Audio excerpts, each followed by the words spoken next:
Hi, I'm Amy Kay. This is my take. I'm making a series of videos talking about why Michigan homeschoolers shouldn't have to register. They're proposing a new law. It's ridiculous. It's illegal, and it's not going to solve the problem. They say it's to help prevent child abuse because there's been isolated cases. It's not going to solve the problem of child abuse. We have to tackle that in different ways. This is it's illegal and it's profiling. So watch the last video where I talked about what the ACLU has to say about profiling, which of course they're focusing on racial profiling, but all profiling is wrong, as is homeschooler profiling. As you know, we all might be child abusers because someone over here did that terrible thing. So in this video, I have some other examples of other kinds of profiling. I mean, if we're gonna profile homeschoolers, Governor, why don't we profile these other people? So I'm going to be sarcastic throughout this video, and I'm going to use satire. And so if I say something that seems outrageous and wrong, you're interpreting me wrong. I'm just being sarcastic, and I am from time to time sarcastic.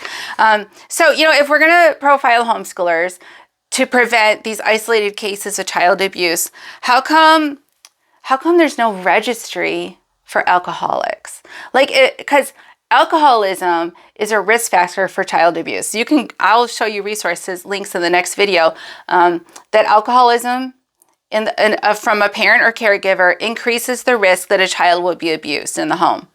So as far as I know, like if someone goes to AA, it's anonymous.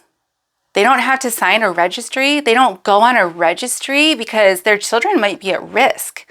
I mean, there's no evidence that that person has ever done anything wrong or threatened any violence or neglect against their children. But, you know, a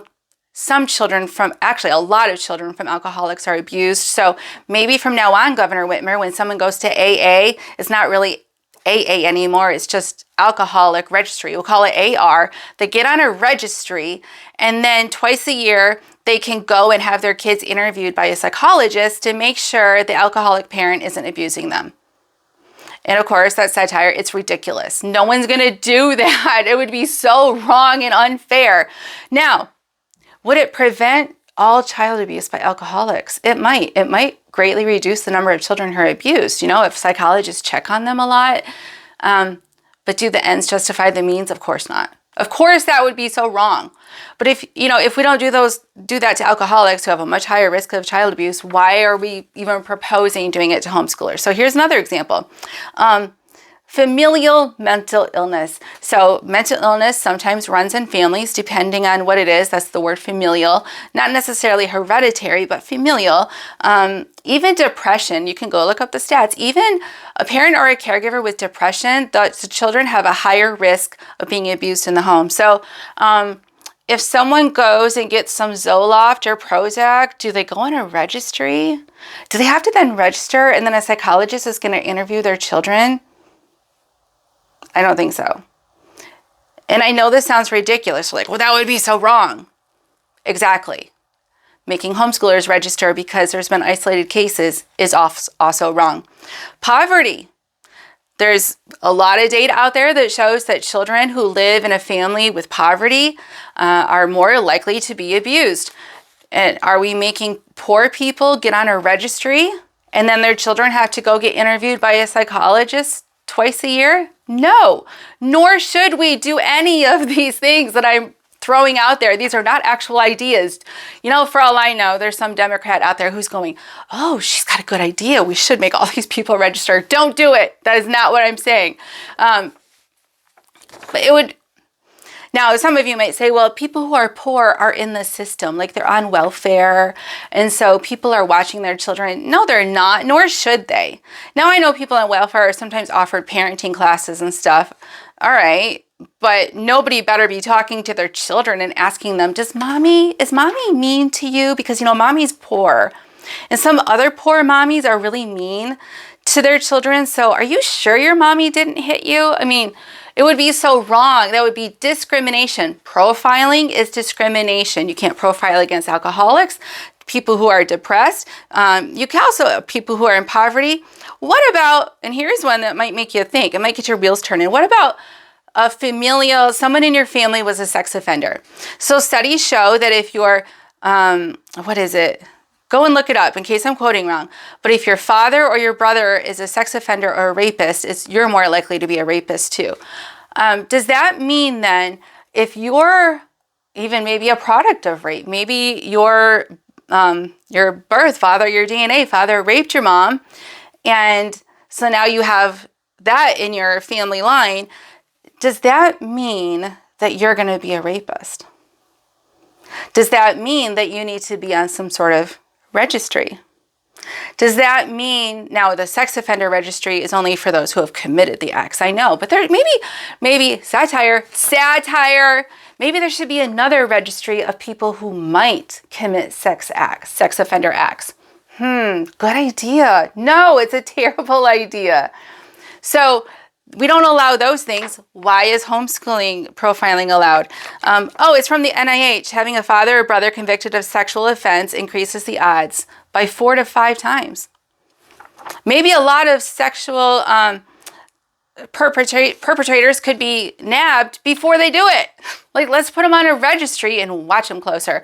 That would be absurd. No one's going to do that. So I hope I've made my case that just because something happened to people you have something in common with, just because an alcoholic over there abused their child doesn't mean that every alcoholic is abusing their children and should have to be watched by the government more closely. Same with poverty, same with all of these situations. And I could probably come up with more, but I think I've made my case.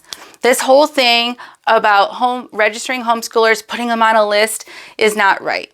That debate is still going on, especially in regards to predictive law enforcement tactics, using algorithms and AI and computers to predict which citizens ought to be policed more than other citizens. And the ACLU has a lot to say against that policy too. You know, nobody likes to be put in a bucket. Nobody likes to be put in a bucket. And I do it too. You know, we can call it stereotyping or generalizing, putting people in a bucket. It's wrong. It's usually lacks discernment and stuff. And I've done it too. And I apologize if I've done it. And I'm even trying to be careful to not lump all Democrats in a bucket. You're individuals with your own conscience and your own thinker and your own life experiences. So be your own person.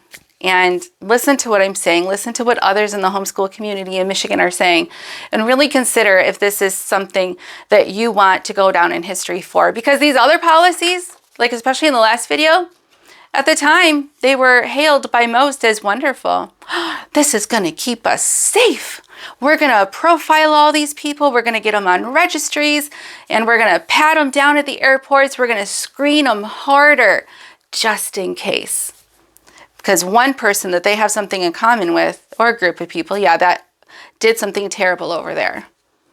And later, that was proved and published over and over again to be so gross. And a lot of it has been reversed. Not all of the overreaction has been reversed, but a lot of it has been reversed. And I think the people who initially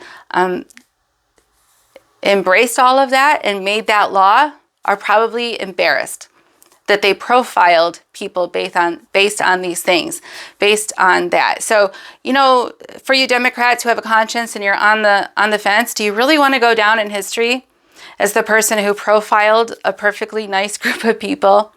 And then later on, things will catch up and someone will realize how awful that was, and then it'll all be reversed. And you're going to go down in not a very nice way. People will not remember you well.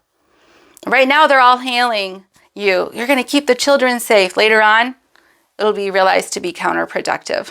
So just go against your party. Be brave. Be courageous. And I know it will be hard, but it's worth it because you want to be on the right side of this to protect the freedom for not just me, because you don't know me and I know you don't care a lick about me. But what if it's your daughter or your children or your grandchildren one day? So be on the side of freedom.